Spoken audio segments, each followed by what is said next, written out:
Hello everyone. Today for my Classic Movie Monday number 3, I've decided to review The Green Mile. Yes, The Green Mile. I believe The Green Mile to be sort of a more underrated kind of classic, similar to how maybe Shawshank Redemption is sort of a more underrated classic for a lot of people.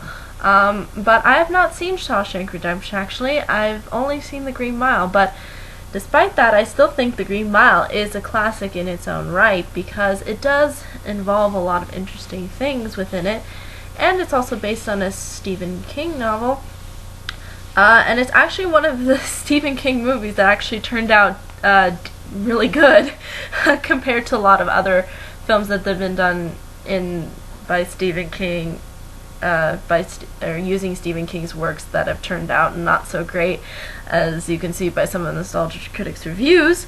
But for the most part, I think everybody can safely say that The Green Mile is a fairly good and fairly well-recognized film, even though it does feel like it's kind of been in the background when it comes to classics. But I still consider it a classic nonetheless.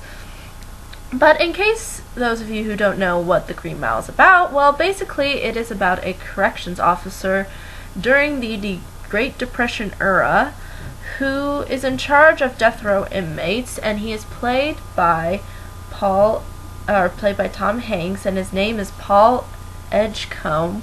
And basically his character is sort of having a difficult time in dealing with the fact that he's basically in charge of putting people to death. And I think with anybody being in that position, I think it's be clear to understand, why it is sort of a challenge to be around these inmates who are fairly violent. Some not, some are, depending. And at the same time, having to deal with this whole kind of a job is just something that I think a lot of people would have difficulty in going to work on every day. So it basically starts out actually in the present, meaning when he's a lot older, and he basically sort of starts the film by sort of discussing with a woman he meets at the retirement home about his old life and his old job working as a corrections officer there. And basically he kind of starts off going off on this story and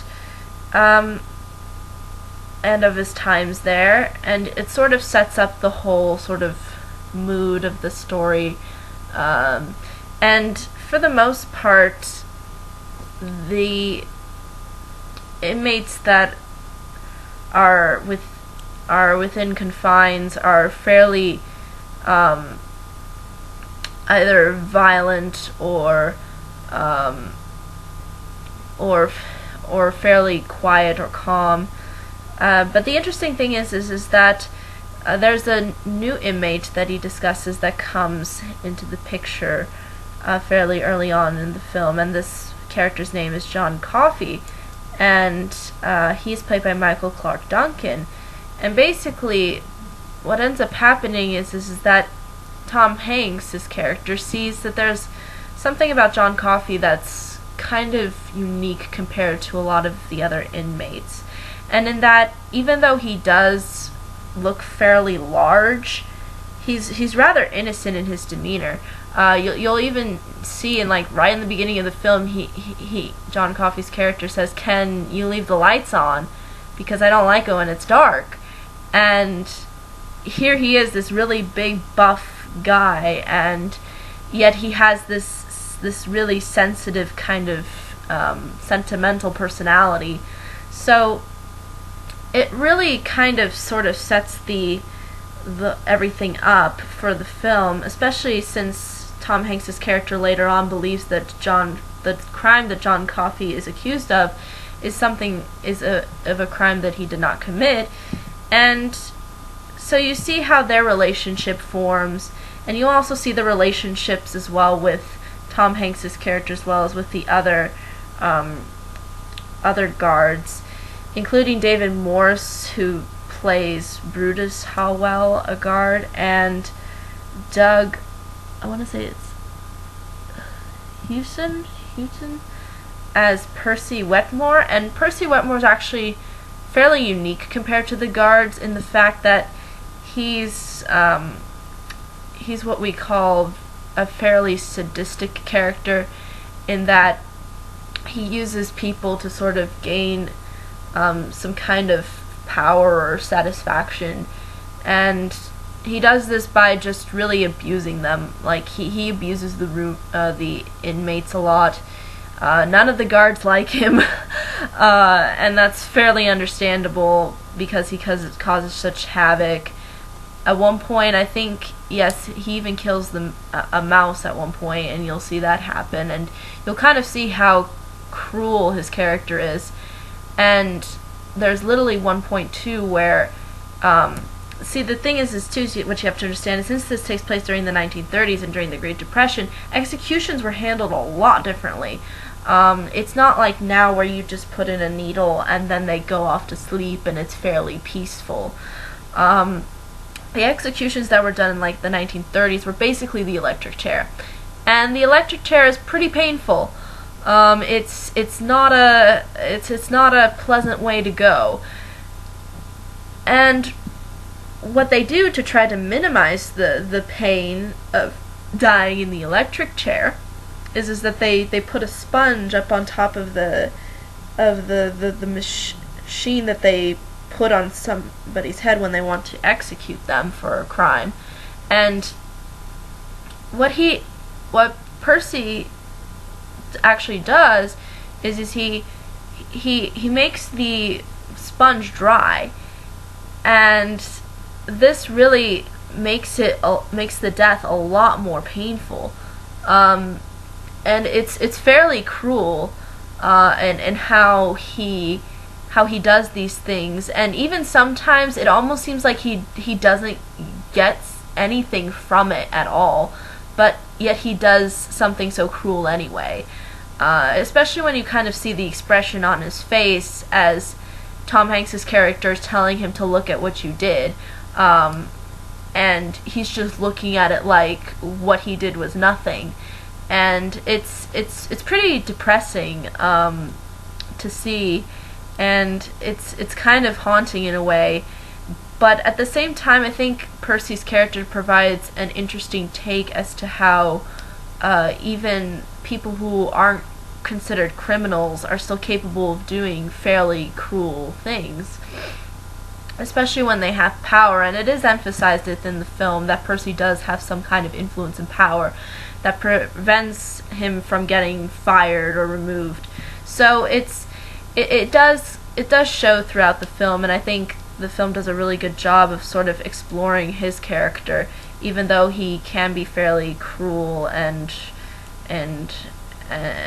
you can't really find anything redeemable about him. There's still this kind of fascination, I guess, with how they bring that character to life, even though there's nothing really technically likable about his character. And I don't think there's anything that's intended to be likable about his character. However, there are some other characters, though, that I think particularly influence this work, including Sam Rockwell, who plays Wild Bill, and he's fairly crazy. He's one of the most crazy of inmates, and he comes in a little bit later on, and he's just fairly kooky and wild. I think he even almost at a point is kind of enjoying sort of the violence that goes on. Like when you'll see the scene where one of the prisoners gets executed, which is the same prisoner that Percy did not use, where Percy put the dry sponge on. You'll see how his reaction is it's almost like it's almost like an ape or just a monkey or something. He's just so wild and so out there, and just kind of laughing and jumping for joy, that somebody is dying in the next room. So it is fairly disturbing to see, but at the same time, his character still plays a definite role in the film. But I don't really want to give too much away with his character, because there is some things that are revealed to you throughout the film dealing with his character that I kind of want to leave people not knowing about in case they haven't seen the film. But for the most part, that's really those two characters in a nutshell, and they're really considered the villains throughout this entire thing. If you can even call them that, they're just sort of like antagonists. Whereas John Coffey as well as Paul Edgecombe are both sort of the main protagonists here.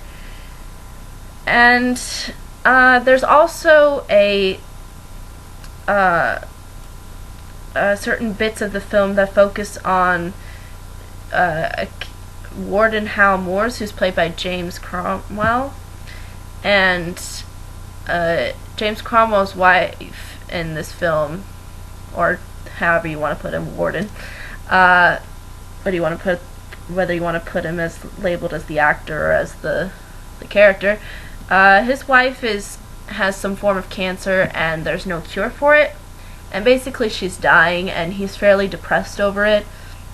And you'll see in the way beginning of the film how he and Tom Hanks are talking with one another, and Tom Hanks, you can tell in his character, really wants to do something, but he knows that in the end he can't really do much. And his wife is played by Patricia Carlson, James Cromwell's wife, and she's basically her character's given the name Melinda Moores. And even though she's not really in it so much, there is this one scene that I think is very powerful in its own right, and is fairly reflective on John Coffey as a character, who ends up really trying to help her with her disease. And you'll kind of see why John Coffey is really unique in what he's capable of doing, unlike any other inmate or any other person maybe he's capable of doing. And I kind of don't want to give away, though, what exactly he does, but what he does is fairly powerful, and is sort of represents a good nature of man, sort of, or the good nature of humanity. And I think that's fairly powerful throughout the film, and I think that really helps the film carry itself, even though there are these other characters that really make the film seem so dark, especially with Percy as well as Wild Bill. And really what I think you have to understand too about this film is that this film is not really necessarily plot-centered so much. This isn't really about a fairly interesting twist and turny plot as so much that it is about the characters. This is a really, I think, character-driven story, because a lot of what happens throughout the plot can't happen really without the characters being involved. And even though there are some cases where it's the circumstances, it pretty much goes full circle to the characters, because the characters are all connected and you find out those connections, and you find out how John Coffey, even though has nothing really to do with Wild Bill, you'll see how these two characters are fairly there is some connection between the two, and then you'll see how they connect ultimately within this prison. And it's fairly interesting, I think, to see those connections within the plot that sort of tie everything together. And I think the movie does a good job of tying everything together and making things feel fairly consistent. And that's what I like about it so much, I think, too, is just the fact that even though they're not working with much, what they work with is very good, because the acting is really good, especially from Tom Hanks, especially from all of the other cast as well. I think it just goes to show that you don't really need so much of a big plot to make a really good film. It all depends on how you can bring everything sort of full circle and around together. And I think as a whole, the film really holds itself up really well. Now, as to the themes that this film's trying to bring to light to you, deal with sort of life, death, and sort of time as well. The concept of life is fairly in there because you do see how John Coffey sort of is capable of sort of giving life and yet taking life, and it's sort of the same thing with the guards and and Tom Hanks's character, and how they're capable of taking or giving life depending. And you'll see how life and death really do play a big role in this film. This film is really essentially about life and death for the most part, because it just encompasses everything that the film has, and it really, I think, brings out so much. And the person that was, I believe it was a Native American who was executed, that Percy didn't put the water or the sponge on, or didn't put the water on the sponge, so he suffered really more than he had to. Even though you don't know much about his character, even too, there's just this one scene where he's talking with Tom Hanks, and you know how he wishes he could go back to, you know, the happiest, you know, time of his life, and you know, it really is. I think it's a really well done scene too, because even if you don't know so much about the character, you still get the emotions and the feelings there. And I think when a film can do that, it's really done something, I think, special, and it kind of resonates. And you feel sad that he's gonna die, especially when you feel, you know, that this person couldn't be capable of committing such a horrible crime to be on death row. So it's just one of those things where it's a very powerful film in that sense of how the characters communicate with one another. And it's sort of sad to see that character go, even though you don't really know so much about them, but you can relate so much to their past, or you can feel like that's something that's been around within your life. It's just so powerful in that way that it really, I think it really captures the audience really well. Also, despite dealing with just life and death, the story often goes into time as well, especially when in the beginning it literally starts off in the present and then goes off to the past, and then it sort of teeters back and forth as Paul Edgecombe is explaining sort of his story, and really it's just one of it's really this kind of style that I think works for the film well, because if you can go back and forth sort of in an appropriate way by displaying sort of the passage of time, then I think that's really how you can make the movie really shine. And you do feel for Paul's character, and you do feel a sense of this that even though there is this time jumping, it's done relatively minimally, but done to the extent of where it I think helps the film sort of come to grips with the whole concept of death, especially considering the fact that he's so much older in the present. and how literally towards the end of the film he sort of talks about how everybody else around him is dying and is gone and is going away, and how he's still there. And I think that really resonates with a lot of people, because I think a lot of people have dealt with that, with these circumstances where they feel like they're getting old, but at the same time they're here, and everybody else that they've known and that they've really cared about is going away. And I think that's really an important thing to recognize. Also, some people might say that this film may be a little bit preachy. I don't think it's preachy in a sense. I don't think it's trying to push like faith-based. I mean, yes, they do reference kind of God sometimes. There is this idea of, miracles, and that, miracles happen, and they're good things will happen to good people, and then bad things will happen to bad people. Even though sometimes that is the case, it's not always the case, but this film kind of emphasizes this idea of karma, and that the bad people will get their just desserts and the good people will get their rewards.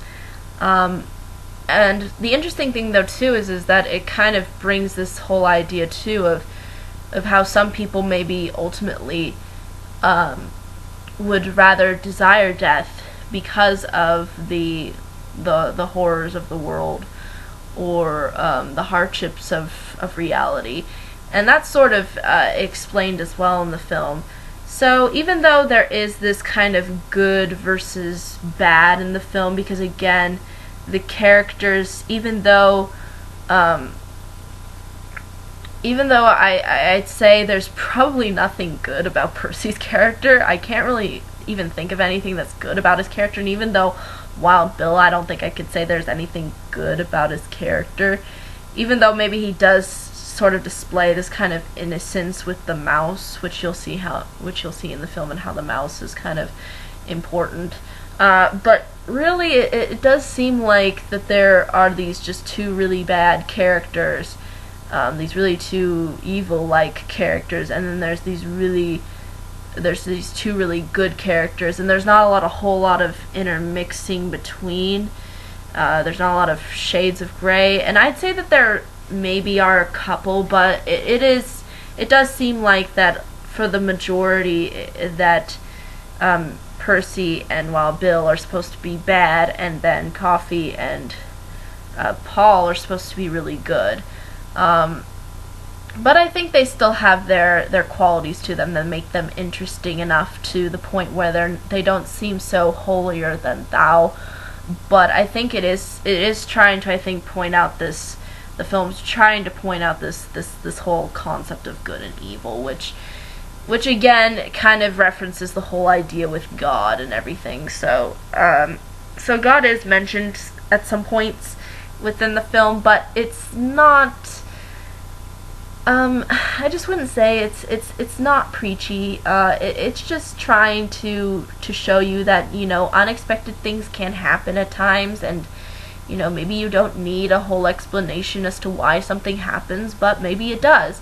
And whether that's a miracle from something that's a suspension from reality, or if that's something that it just happened, it was just a coincidence, that's totally fine. I mean, I don't think the film is trying to make you believe in miracles.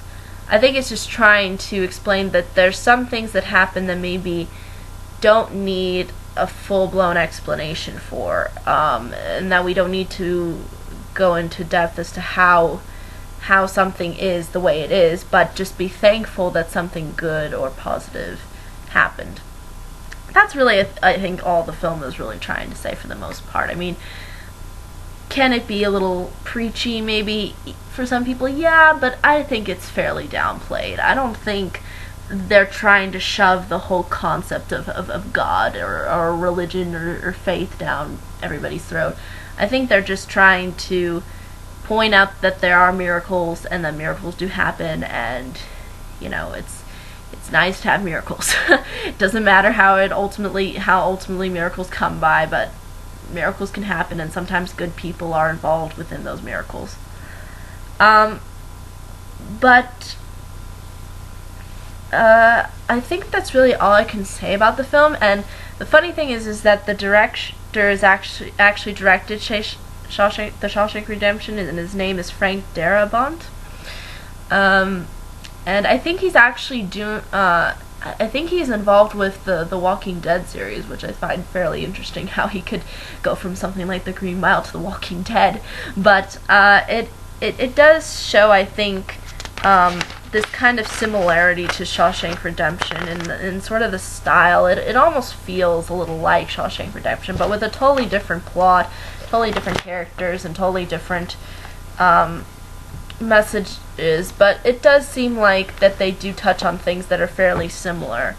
Does that mean The Green Mile is better or worse than Shawshank Redemption? Absolutely not. No, I think they're just different in their own special ways, and I haven't really seen the Shawshank Redemption, so I can't fully say how it is as a film, but I'm sure that if I were to see it, I would put it in the classic category as well. But I've seen The Green Mile, so I can fully say that as a person that has watched The Green Mile, I feel like that this film deserves to be in a classic category. But I really think that's all I can say about the film for the most part without giving too much away. Again, I don't really want to spoil the things that really happen within the plot. I'd rather have people watch the film for themselves and kind of take in what they've seen. But basically, this is all you really need to know. But if you have any questions, comments, concerns, I'd be more than happy to answer them. But until next time, everybody.